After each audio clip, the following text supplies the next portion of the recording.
luta, e muitas das vezes a luta significa um mal necessário. Muitas das vezes precisamos matar para podermos sobreviver.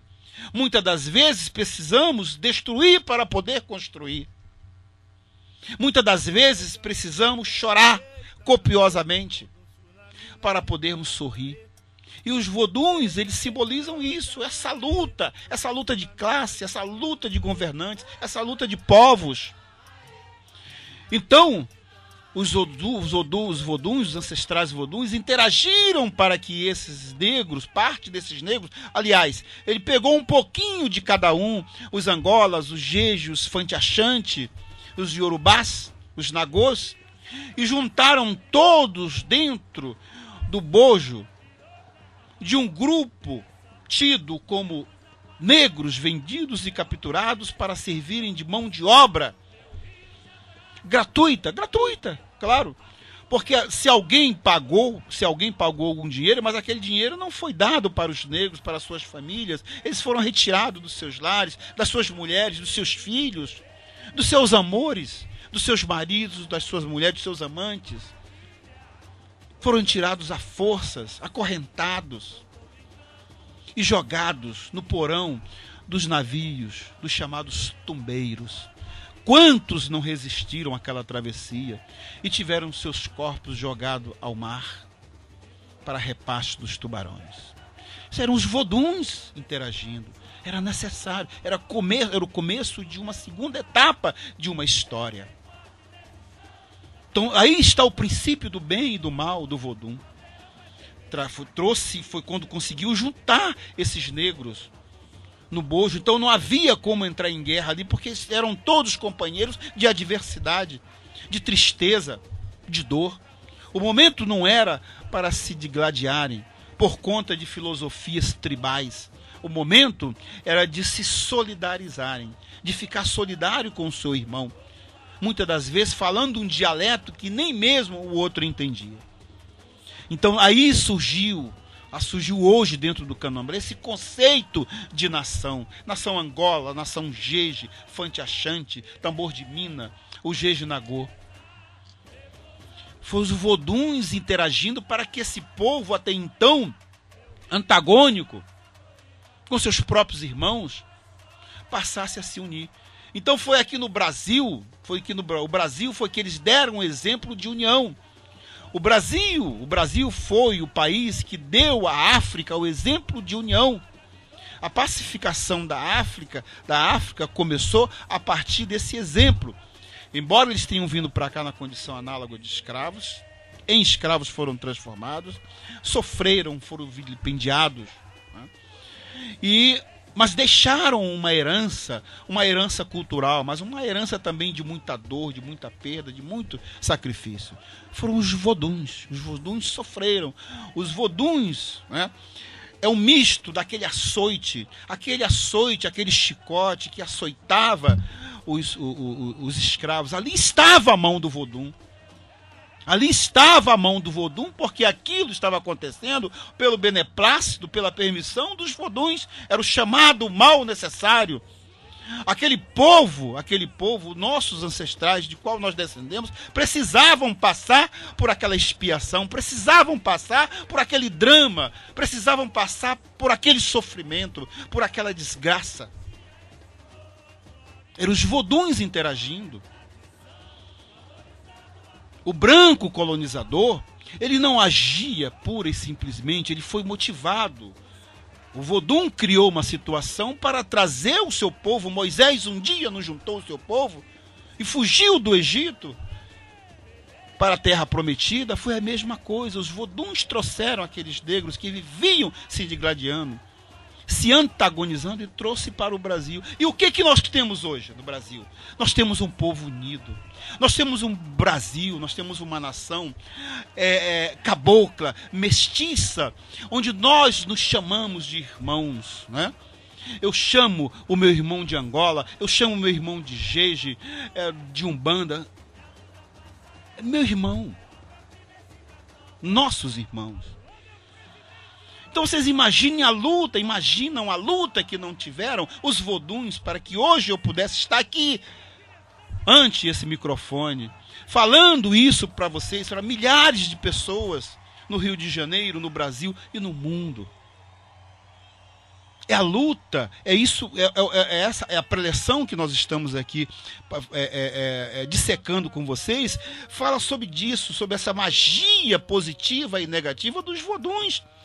Não imaginem vocês que magia positiva e negativa, que a magia positiva vem dos voduns, né? Tudo que é bom vem dos voduns. E o que é negativo vem dos Exus, de forças maléficas? Não! Tudo deriva deles, porque eles também são espíritos. Eles tiveram uma vida anterior. Então, gente, voltando à palavra da preleção, tá? Que fala que os voduns conseguiram, tanto com seus arquétipos positivos quanto com seus arquétipos negativos, chegar aos nossos dias. Então eu estou tentando explicar para vocês qual o significado, qual o arquétipo positivo, qual o arquétipo negativo do Vodun para chegar aos nossos dias. Eu tive que buscar a história da África, a travessia do Atlântico pelos negros, a luta dele na senzala, nos canaviais, nas plantações de algodão, o culto dos seus Voduns, dos seus orixás, escondidos, camuflados. Ali surgiu também o chamado sincretismo, a adoração de cultos da Igreja Católica, porque o Vodun ensinou o seu povo a conviver pacificamente com o povo que o escravizava, que o povo que o antagonizava, os católicos, o dono de escravo. E hoje nós convivemos pacificamente com católicos, com evangélicos, com budistas. Este é o atuar do arquétipo negativo e do arquétipo positivo dos nossos voduns. Na verdade, gente, essa filosofia que trata dos voduns me encanta muito, muito. E encanta vocês também, eu tenho certeza. Porque ela enxerga uma coisa muito importante, que muitas religiões teimam em não admitir.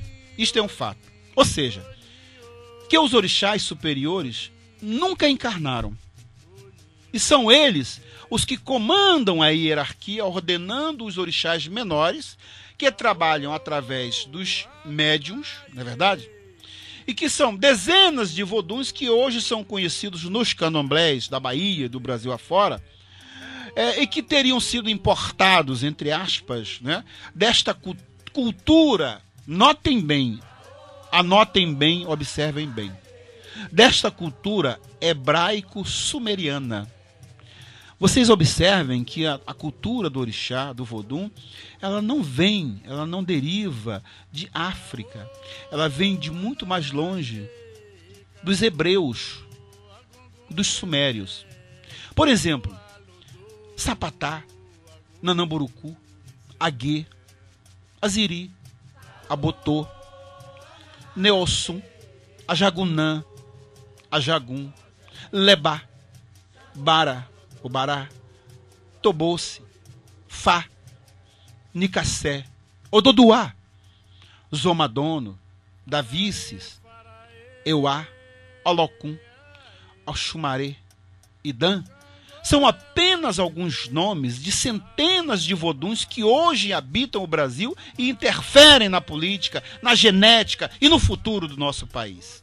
Nós não podemos negar. Alguns para o bem, outros para o mal. Assim é o jeje, ou o vodu. Quando a gente fala de jeje, a gente está falando de vodu. Uma opção entre o certo e o errado, entre ser bom e o perverso. Ou seja, o Vodun nos dá essa liberdade entre ser bom ou perverso, ou mesclar essas duas qualidades, bom e o ser. Porque para nós conseguirmos o bem, nós temos que vestir a armadura para praticar o mal. Mas o que é o mal? É assaltar, é matar? Muitas das vezes nós, para construirmos o bem, nós temos que lançar mão de uma espada, colocarmos uma armadura, um escudo e partimos para cima dos nossos opositores, daqueles que não querem deixar que a gente prossiga na nossa caminhada. Então, quer dizer, fazer o mal é tirar a vida. Claro que tirar a vida de alguém será sempre o mal. Mas o vodum nos impele a isso, nos impulsiona a isso, a fazer esse mal, porque o bem não prevalecerá se o mal não for retirado, se o mal não for destruído.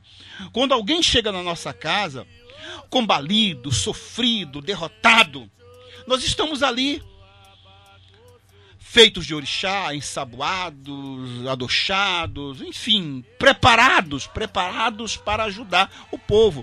Então chega aquelas pessoas combalidas, sofridas, derrotadas, sem ânimo para prosseguir na sua luta, na sua jornada. E quando batem a porta de um candomblé, querem misericórdia. Muitas das vezes, mas eu estou pagando, por mais que se pague, por mais que você pague 600, 1.000, 2.000, 5.000 reais por um tratamento espiritual, isso não paga o auxílio espiritual que a pessoa está recebendo. Não é verdade, minha mãe? Então, o sacerdote, ele vai pegar aquela pessoa como se fosse um bebê, e vai impor àquela pessoa um tratamento espiritual e corporal através de todas essas magias, esses ebós de encantamentos, de limpeza de astral e corporal, para recolocar novamente aquela pessoa nos trilhos da vida, nos caminhos da vida, para que ele busque a sua prosperidade, para que ele continue buscando a sua independência, dando a ele um escudo, uma armadura, uma espada para ele lutar, para ele destruir o mal que quer destruí-lo e a sua família. E na maioria das vezes ele vai encontrar esse tipo de ajuda aonde? Num terreiro de candomblé, num terreiro de umbanda, num terreiro de quimbanda.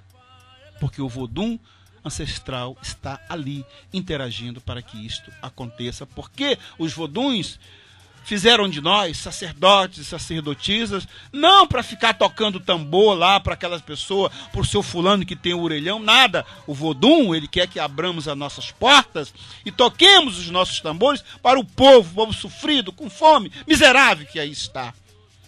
Para que ele possa fazer, ele não vai fazer bem lá, ele não vai fazer nada.